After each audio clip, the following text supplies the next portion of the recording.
Welcome to Cup of Joe, guys. Yes, we are celebrating dads across the world. But here in Sweet T&T, we celebrate dads with our national instrument, the steel pan. And I am so happy to introduce Maestro Pannist, Johann Chuckaree.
Johann!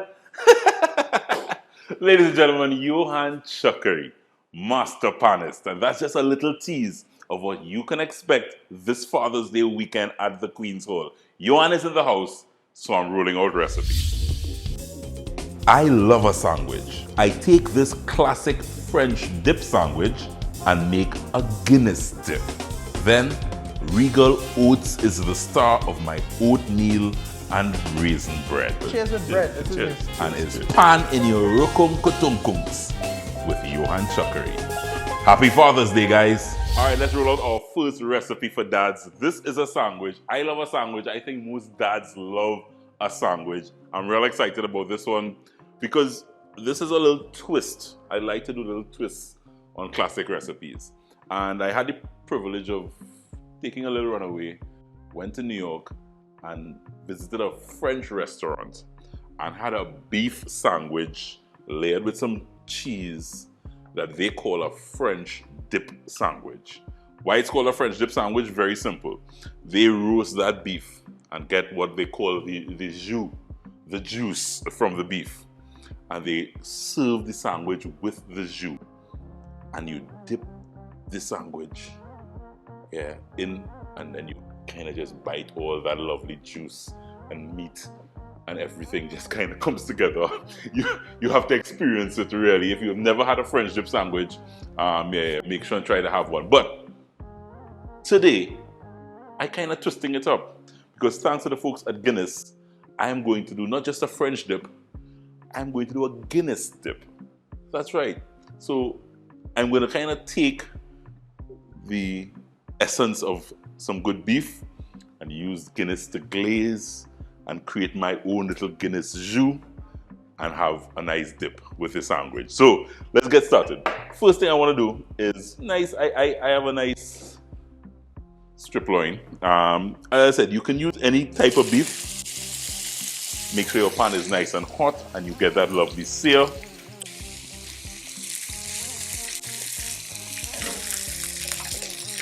And I basically just simple salt, simple pepper on either side, nothing fancy. When you use good meat, you really don't need to over season. That's just a simple sear. I want no more than about 3 to 4 minutes on either side. Let me talk to you a little bit about the jus, because yeah, the jus jus is a French term meaning really the juice from the meat. So basically what I'm going to do when I sear this, I'm going to have some nice essence of that nice beef flavor in the pan. And then I'm going to deglaze the pan with the Guinness and create my Guinness jus to have with the sandwich. It's just going to be simply amazing. Couple minutes again on either side.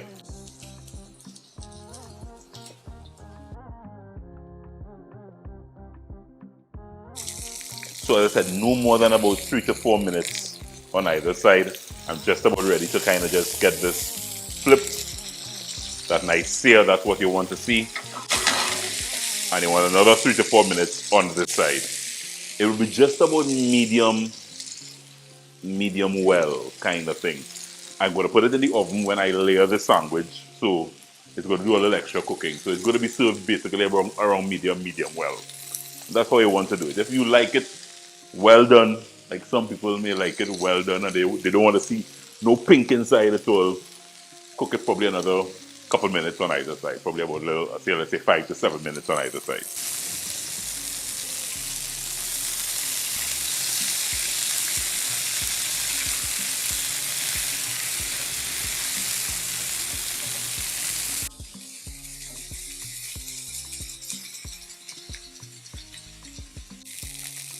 See what I'm talking about, guys? I'm going to just rest this baby right here and allow it to rest. Very important. When you take it out of the fire or the grill, whatever you're using, don't cut into it. It needs the juices to redistribute a bit. Let it rest. While it's resting, however, we're going to create the jus. So this sandwich is a beef-loaded sandwich with a lovely Guinness jus. So the first thing I'm going to do is I'm going to add a little more oil to all this good beef flavor that you're seeing here. Just a little more oil there. And then I have some onions that I want to get going. So right away the onions gonna kind of just pick up that nice beef flavor. Remember all that beef flavor there? Anything you put in this pan here now, it's going to be a little beefy. Yeah, it's going to be a little beefy. Right? So if you're not on beef, this is not the sandwich for you.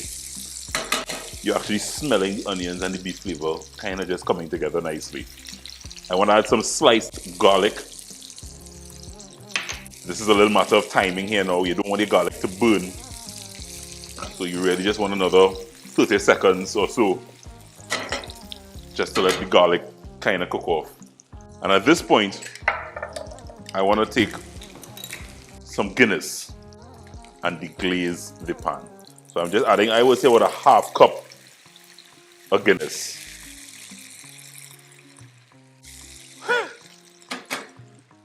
That's one thing I love about cooking. The smells that you get from the pot. That's when you know things are happening and things are ready. So you start to smell the Guinness just evaporating, or that lovely aroma coming out of the pot. Once that starts happening, I have some beef broth. Now they have a bet against me that I'm going to spill this before it hits the pot. You see, check my talking, watch skills. I show up on that. I win the bet. The bet man was going and spill that. Beef broth, Guinness. Nice hearty flavors kind of combining here. A little Worcestershire sauce. Yeah? Another little depth of flavor. So I have a little brown sugar here. Guinness has a nice deep, rich, sometimes a little bitter flavor. So this sugar is just to balance all of that Guinness in there, right? So just a little sugar in there. And then a touch of salt and a touch of pepper. And then you kind of just mix that in together. And that's your jus. That's your Guinness jus. This is a Guinness dip that we're going to create to go with the sandwich. I'll show you how it comes together. My next step though is to take this bad boy bring it forward here and slice. I want to try to cut this against the grain. So I'm going just like this on a diagonal. Most important when you're doing steak, beef, this first piece.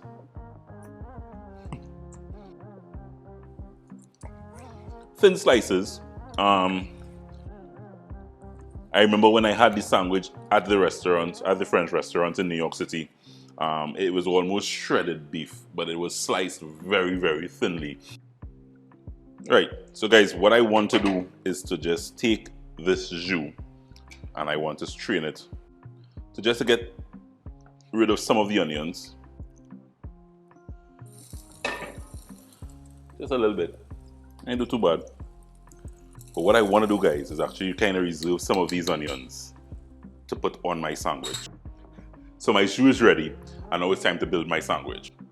So I have a nice piece of nice French bread, or you can get a nice white, hearty white bread, any kind you like, right? And I want to just take some simple mayonnaise and give a nice layer just at the base of the sandwich. And now it's just time to layer all this beef.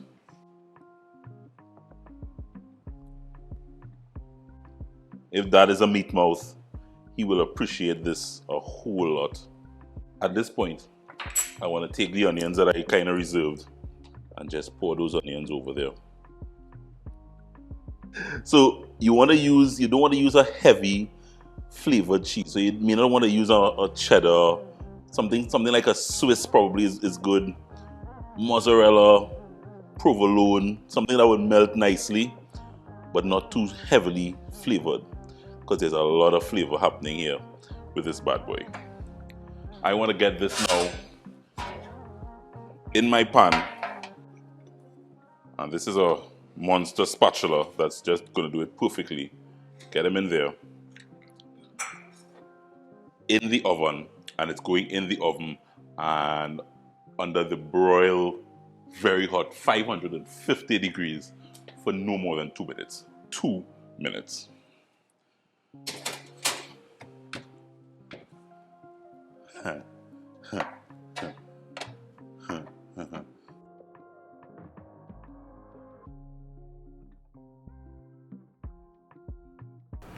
And it's just now time to plate this up.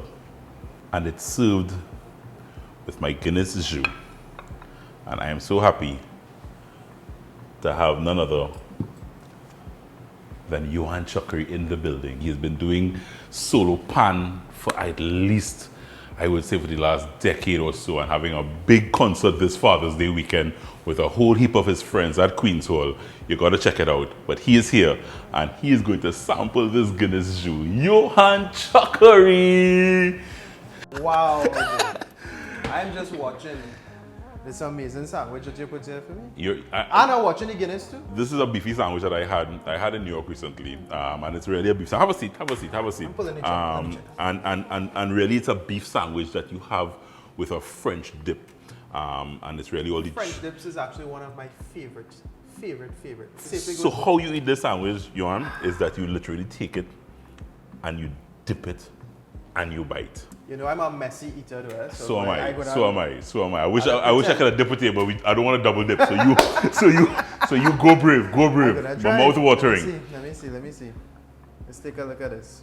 Ooh, look at this now, boy. This looks so good, huh? Take a dip. Oh, can't wait.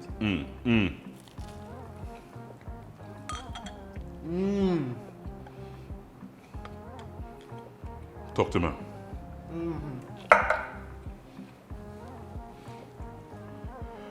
So much flavor. Big So bold beefy. flavors. Oh my goodness. Perfect blend with the cheese. Perfect blend with the bread. Perfect blend with the sauce. Yeah, the Guinness. You tasting the good Guinness. Amazing. Oh my Amazing, goodness. amazing. One of the thank you for Guinness for making this possible. So you can take recipes and just put a twist on it, you know. This is a classic French dip sandwich that we just took Guinness and we Guinnessify it. We took that Guinness and made a Guinness dip. a jus from the beef and created our own blend of wonderful Guinness jus. Enjoy, my brother. I'm going to enjoy the Guinness too. We're coming back. When we come back, Johann Chuckaree is in the building. We have more recipes to roll out, and we're going to hear about the big concert that's coming up on Father's Day. Hey, yeah, we are back and sharing a cup with Johann Chuckaree. Big Father's Day concert on this weekend on Saturday the 18th at Queen's Hall. It's all about Johann Chuckaree, his story, a musical journey. Johann has been involved in playing the national instrument, as I said, over a decade. I think he started way back in 2000. Well, I started playing professionally. I joined Phase 2 in 2003. Right. And after that, started doing my first professional performances in 2004. 2004. But before that, we was talking like at least 8-10 years before that. So did you like learn in school and move into that era kind of thing? So my family, even though mom or dad weren't classically trained in music or are not musicians, they're not at all. Mom sings in the choir. Dad used to be able to play a little bongos and thing in the choir, that kind of thing in But church. they just created musical geniuses and you and your sisters. That's amazing. Well, what used to happen is that from a very early age, they got us involved in playing piano. Right. So my first instrument is actually the piano. Not the pan. Not the pan. I actually started to play piano before I played pan. So I started piano at the age of 4. And I started pan a little bit after that. And believe it or not, it's my sisters, it's Christine and Johanna, who started teaching me pan, because they were doing pan in St. Joseph's Convent, Port of Spain, under the late Anthony Prospect.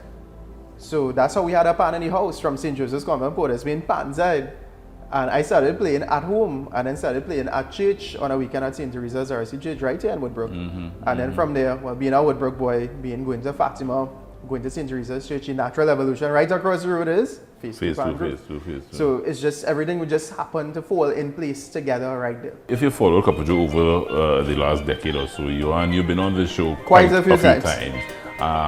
Only because I said he brings something very special when he performs, when he gets behind. You see him there looking. The real question is, how many times do you feed me? Oh Jesus! Why? I don't know. I had to bring it up. I get in some Guinness. You're drinking Guinness. You eat a Guinness. You're making up. I'm making up. Right, I'm making up. Okay. But I want to go back because you have really, you. Ever since I saw you, I think there was one carnival that I saw you on stage with Dane. Yes. And I said, wow, this is something really, really special.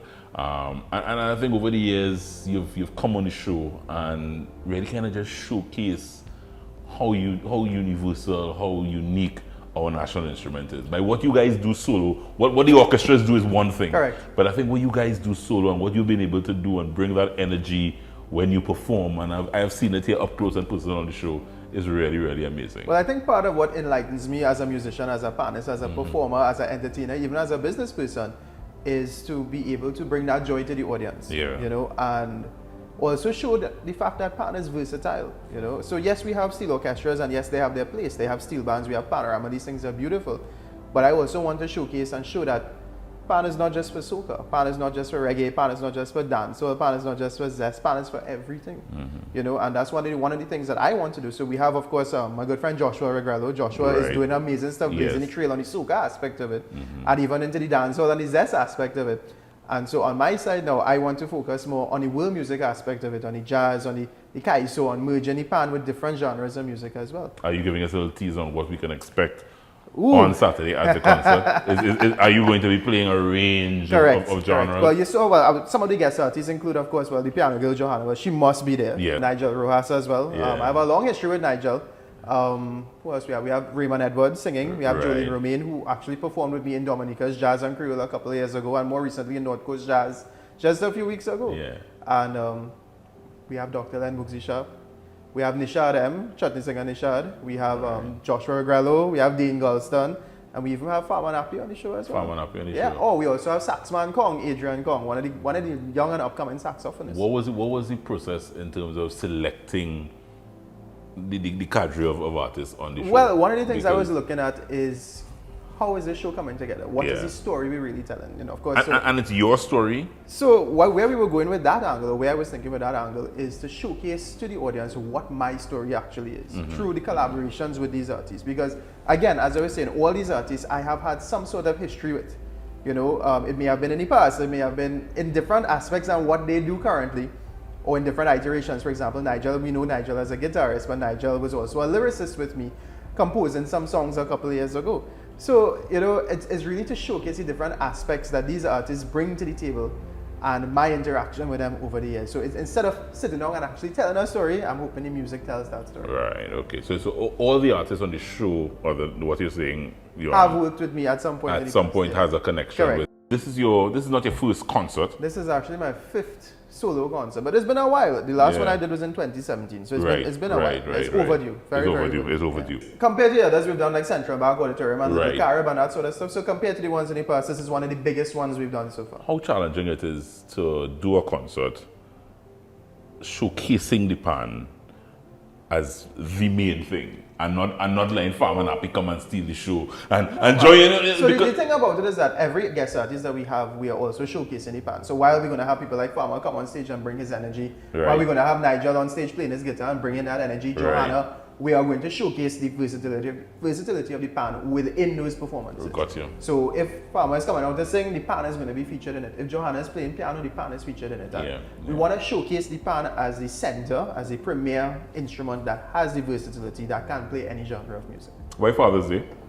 Well, to me, I don't know if you know, but I lost my dad a couple of years ago. I was and that's why I was asking, because that was about 2 years ago. In 2019. 2019. So it's going to be 3 years this year. And you know, to me, around this time as well, it was the 23rd of June 2019. Right. So it's just after Father's Day in 2019. Right. So and his birthday was also... His birthday was in May, right before that, his 70th birthday. So to me, it's a little bit of a mixed feeling every time June comes around. And I thought, you know, this is a good way to celebrate his memory.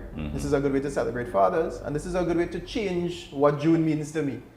To make a good memory and to also bring some joy and some positivity and life to the audience, especially an audience that I haven't seen in person in a long time. Yeah. He I know you said he wasn't musical to that point, but he contributed to you. He was the one responsible for taking me to the panyard, to Face to Panyard. I mean, growing up as a kid, from a very young age, like the guys, some of the big older heads in Face to can remember me riding tricycle in Face to Panyard, you know.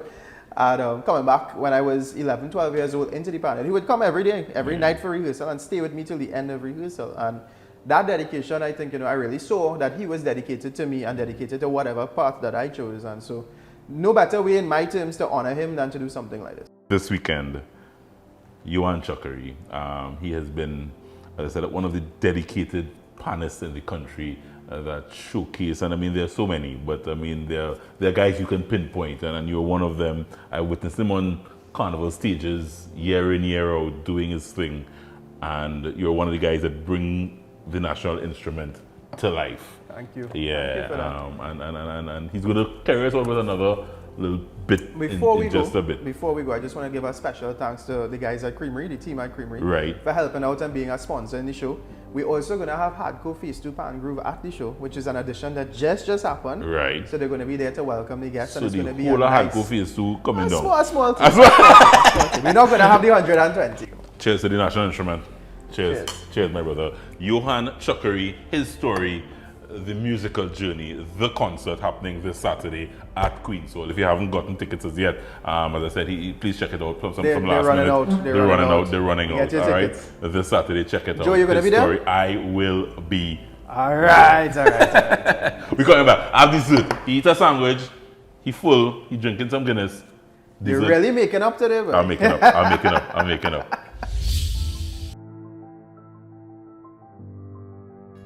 Right, so it's time now for dessert. I can't allow Johann to leave without dessert. He's been complaining that I don't feed him. Every time he come on the show. Like I say, you're making up. You're really making up these wrongs, and I appreciate it. But this time, I want you to work for your food. I don't understand. I thought me playing was working for your food. Yeah, I want... You tell me, I hear you bake cake home. I mean, I do think, but I don't know if it tastes good. That's the problem. No, man, I sure. don't know. So the fact that you're a baker now, I'm not a baker. Neither am I. I am afraid of flour sometimes. Okay. So that's why I make sure Gluten when is I'm used? baking. And it's not gluten issues. It's dust issues. Mess issues. I hear. So when I'm rolling out a recipe, I make sure I have the recipe when I'm doing any type of baking at all. So this, thanks to the folks at the Regal Products, I'm making a nice quick bread. Okay. A little sweet bread, because I'm going to be using some Regal raisins. All right. And we're also going to be using some Regal oats. Sounds I'm going to be using the quick oats, the quick oats from Regal, right? So it's a oatmeal and raisin bread. Nice. Real nice quick bread. I've had it, I've done it, we've done it like Sunday morning breakfast, just for a little different, you know. Nice sweet bread. Easy to do. I'm putting him in charge This is not going to end well. of dry ingredients. All right. Well, that's better. I can't So make too much. dry of a mess, right? ingredients is going to be handled by Johann, and I'm going to handle the wet ingredients. So what am I expected to do, sir? So let's go. Flour Ready? in your bowl. Okay. So you're basically mixing all the dry ingredients together. So we're going in with the flour. Right, flour, You is have it? baking soda and baking powder. All right, so let's go with that. Baking soda Baking soda, and then we have baking powder. and baking powder. Lovely. You're looking like a baker. Looks good this evening. Looks good.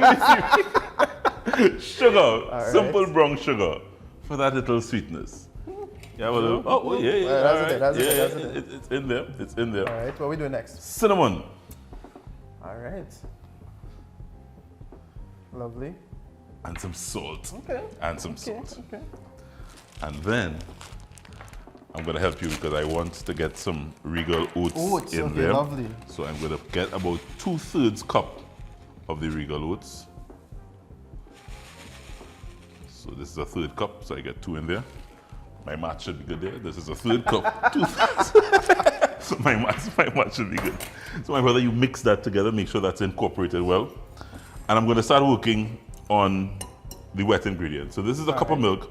So once you, the layman terms here, once you're working with baking soda, you need a little acidity, and this is some vinegar to add to some milk, just to activate the baking soda. I'm not going beyond that to explain because we don't want to go to the chemistry. No. You sure? No. And Okay. I'm here to learn today. I barely passed chemistry in school, and that was about it. So just get that going there. Once that kind of mixes in that little acidity, that's fine. I now have 1 egg, and I just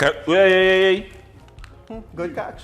Good save. You Regal oats want to run away from me there, though. Quick save. Could have been that disaster. Could have been a disaster. Yeah. It wouldn't have been my first in the kitchen. So I beat my egg. You have me here, so anything possible at this point. Huh? I beat my egg and I add some melted butter to my eggs. So what I like, how simple sometimes these quick baking recipes, these quick bread recipes are. And I pour this in here. Is really all you do is add wet to dry, mix in the oven. Gotcha. And Joel is a baker. The can't take up a joke and bake. Once I could follow a recipe, it's possible. It's possible. It's possible. So just before we add the wet to the dry, Right. I have some Regal raisins that I just want you to add in there and make sure you coat the raisins. So the reasons we're adding the raisins directly into the flour and coating is so that it doesn't sink to the bottom of the bread. Okay. So if you watch our wonderful finished product here, you see all the raisins nicely distributed. And at the top. Lovely. Oh, nice. Lovely. So just make sure it's all coated. Yeah, we coated them, man. We coated them. And I want you to hold the wet now. We're exchanging. And you pour the wet in there. Oh, I have a big wok. Yeah. Oh boy, that's it. That's it. And let's go. You ready? Let's go. It's a whole thing. On your marks, set. This is not that dramatic. And guys, all you do is take the wet and the dry and really just start kind of mixing it and folding it in together. One of the things I've learned with this is that you don't want to over mix. Gotcha. So once it comes together and the flour and the dry ingredients kind of incorporates with the wet ingredients properly, you stop seeing flour, you stop and you pour and you bake. So that's just about it. Nice quick mix. I like to turn my bowl, so kind of just make sure you get, it look cool too now. Like, like, a cup of Johann. Just tell me it's not that dramatic. It's not that dramatic. It's not that dramatic. The other piece of magic now is that we try to get this in here without making mess. We have bets going for this one too? We have bets going for this one My too. hand here? Yeah. Let's see, man. Let's see. Almost there. Almost there. It's almost cause for celebration here. Almost. I feel they want to crack out. Yeah. Not bad. Not bad at all. Not bad. This goes in the oven Right. and bakes for about 35 to 40 minutes. Okay. And that's just about it, 35 to 40 minutes. You're not sure what to do for Dad this Sunday morning. You don't want to just give him No, well, what's plain happening? bread. What's happening? Everybody's going to be exhausted after coming home from my concert this Saturday night. When right? you go to your When on you go Saturday to my night, show this Saturday night, this and is you the go out recipe. and you had such a good time and you come home tired from all the beautiful music here and you jump in and you jump up in your seat and you scream down the place. We could do that bread for Dad on the Sunday. You go on copperjoecaribbean.com and you get this recipe for my oatmeal and raisin bread. You whip it up for Dad on Sunday morning, and that's a perfect Father's Day weekend. Let's just make sure this bread is tasting good before we tell the people to taste it. Do you mind if I get a slice for you? No, sure, I appreciate it. Thank you so much. I love a little sweet I bread. break You it know. off a piece, You're 'cause breaking bread? I'm a messy person. I'm a messy person. Not more than me, you know. Yeah. Cheers, Cheers, my brother. cheers with bread. This is Cheers, cheers, cheers.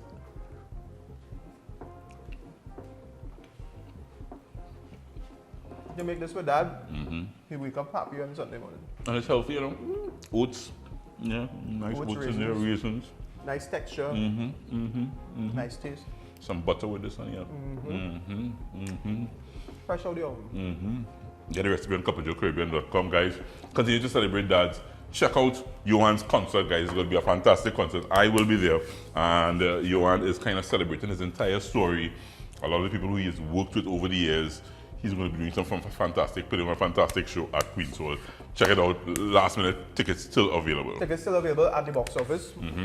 General seats are available at the box office, as well as online at johannchuckareemusic.com, which is going to take you on a link to the Queen's Hall online box office. You can select your row, your seat number, and pay online.